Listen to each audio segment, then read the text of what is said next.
नमस्कार, मैं हूं करमवीर और आप देख रहे हैं फॉलो अप। साल 2017 का वाकया सभी को याद होगा, जब यूपी में अरसे बाद योगी आदित्यनाथ के नेतृत्व में भाजपा ने पूर्ण बहुमत की सरकार बनाई थी और मुख्यमंत्री के आधिकारिक निवास स्थान 5 कालीदास मार्ग को गंगा जल से धुला गया था। तब से लेकर कई अवसरों पर सपा मुखिया और योगी के पहले मुख्यमंत्री रहे अखिलेश यादव इस पर सवाल उठाते रहे हैं। अब इसी से मिलता जुलता वाकया कर्नाटक की सत्ता में पूर्ण बहुमत के साथ आई कांग्रेस ने भी किया है। फर्क बस इतना है कि कांग्रेस ने कर्नाटक में पूरी विधानसभा को ही गौमूत्र से पवित्र करने की कवायद की। वैसे भी सियासत में गड़े मुर्दों को हमेशा जिंदा रखा जाता है। कर्नाटक चुनाव में बम्पर जीत के साथ सरकार बनाने वाली कांग्रेस ने 16वीं विधानसभा के पहले दिन विधान भवन को न सिर्फ गौमूत्र से पवित्र किया बल्कि बाकायदा हनुमान चालीसा का पाठ और हवन पूजन भी किया। मतलब जिस बजरंगबली की संजीवनी का लाभ भाजपा से लपककर कांग्रेस ने सत्ता की गद्दी तक का सफर तय कर लिया, अब उसी धार्मिक आस्था को कर्नाटक में कांग्रेस पूरी तरह भुनाने के मूड में है। कांग्रेसी विधायकों ने जिस तरह बाकायदा पुजारी के साथ बाल्टी भर गौमूत्र लेकर भाजपा के 40% कमीशन वाली सरकार के भ्रष्टाचार को धोने का संदेश दिया है, इससे एक बात तो तय है कि 2024 के आम चुनाव में बीजेपी के लिए ये भ्रष्टाचार का भूत सताने वाला हो सकता है। इसीलिए चुनाव खत्म हो जाने के बाद भी कांग्रेस इस मुद्दे को मरने नहीं देना चाहती। पार्टी को अच्छे से पता है कि अगर लोकसभा चुनाव में भाजपा के आंकड़े को 25 से 15 या उससे भी कम पर लाना है तो किए गए वादों को पूरा करने के साथ ही बीजेपी के भ्रष्टाचार की याद और बजरंगबली को भी बराबर साथ में खड़ा रखना पड़ेगा। यानी कि जिस कांग्रेस पर हिंदू विरोधी होने का ठप्पा भाजपा अरसे से लगाती आ रही है, अब उसी कांग्रेस का कर्मकांडी और बजरंगबली का भक्त होना ही भाजपा के लिए मुसीबत साबित हो सकता है।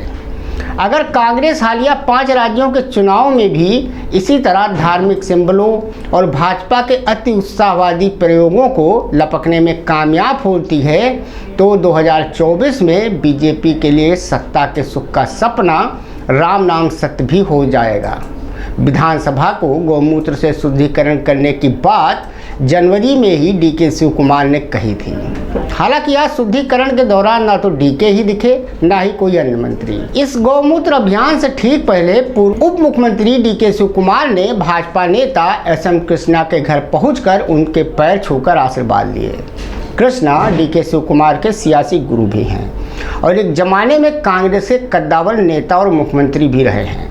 कृष्णा यूपीए की सरकार में विदेश मंत्री रह चुके हैं। साथ ही एक समय में कर्नाटक में कांग्रेस का सियासत एसएम कृष्णा के इर्द गिर्द ही घूमा करता था। शिव कुमार से उनके व्यक्तिगत रिश्ते माने जाते हैं। हालांकि सिद्धारमैया के उभार के बाद कृष्णा खुद को साइडलाइन महसूस करने लगे और भाजपा का दामन थाम लिया था। शिव कुमार ने विधानसभा में प्रवेश से पहले विधानसभा की सीढ़ियों पर मत्था भी टेका था। उन्होंने पूर्व मुख्यमंत्री और भाजपा नेता बसवराज मुंबई से भी मुलाकात की है। सोमवार से ही कर्नाटक विधानसभा में विधायकों का शपथ ग्रहण समारोह भी शुरू हो गया है। यानी कुल मिलाकर कर्नाटक विधानसभा को गौमूत्र से धोना हो या हनुमान चालीसा का पाठ हो या हवन पूजन, इससे कांग्रेस ये संदेश देना चाहती है कि सिर्फ भाजपा ही धार्मिक नहीं है, वो भी धार्मिक है और भ्रष्टाचार का मुद्दा सिर्फ प्रधानमंत्री नरेंद्र मोदी के लिए ही मुद्दा नहीं है बल्कि कांग्रेस उनसे 2 कदम आगे है।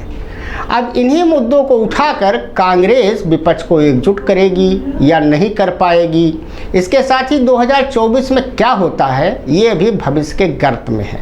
लेकिन एक बात तो तय है कि कांग्रेस अब अपनी बनी बनाई परिपाटी से अलग होकर कुछ नया करने के मूड में है, जिसका इशारा कर्नाटक चुनाव के सफल प्रयोग के साथ ही शुरू भी हो चुका है। अब आगे देखने वाली बात ये होगी कि कांग्रेस अपनी इस पिच को कब तक मेंटेन रखती है और आने वाले 5 राज्यों के चुनाव और उसके बाद आम चुनाव में कांग्रेस का परफॉर्मेंस कैसा रहता है, विपक्ष का कितना साथ उसे मिलता है, विपक्ष उसे अपना नेतृत्वकर्ता मानता भी है कि नहीं मानता है, ये सब देखने वाली बातें होंगी। धन्यवाद।